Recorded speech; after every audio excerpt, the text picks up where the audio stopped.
ಮಾಡಿದ್ರೆ ಅದು ನೀವು ಜವಾಬ್ದಾರಿ ಆಗ್ತೀರಿ. ನಾಳೆ ವಿಧಾನಸಭೆಯಲ್ಲಿ ಸಹಿತ ನಾನು ಬಾಗಲಕೋಟೆ ಪರಿಸ್ಥಿತಿ ಬಗ್ಗೆ, ಅದರ ಜೊತೆಗೆ ಶಿವಾಜಿ ಮಹಾರಾಜರದು ಬಸವಣ್ಣವ್ರದ್ದು ಮೂರ್ತಿ ಕೂಡಿಸೋದ್ರ ಬಗ್ಗೆ, ಕಾನೂನು ತೊಡಕೆ ಏನದ ಅನ್ನೋದ್ರ ಬಗ್ಗೆ ನಾವು ಚರ್ಚೆ, ಕಾಲಿಂಗ್ ಅಟೆನ್ಷನ್ ಗಮನ ಸೆಳೆಯುವ ಸೂಚನೆ ಹಾಕ್ತೀನಿ, ಚರ್ಚೆ ಮಾಡ್ತೀನಿ.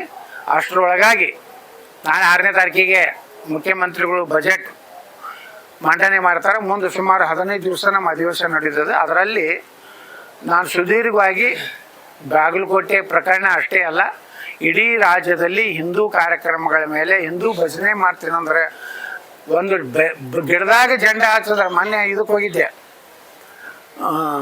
ಇಲ್ಲಿ ನಮ್ಮ ಯಾದಗಿರಿ ಬಳಿ ಗುರುಮಿಟಿ ಕಲ್ಲು, ಪಾಪ ಒಂದು ಸಣ್ಣ ಹಳ್ಳಿ, ಮುಗ್ಧ ಜನ ಅದೊಂದು ಗಿಡದಾಗ ಭಗವಾಚಾರ, ಅದ್ರ ಮುಂದೊಂದು ಮಸೂತಿ ಐತಿ.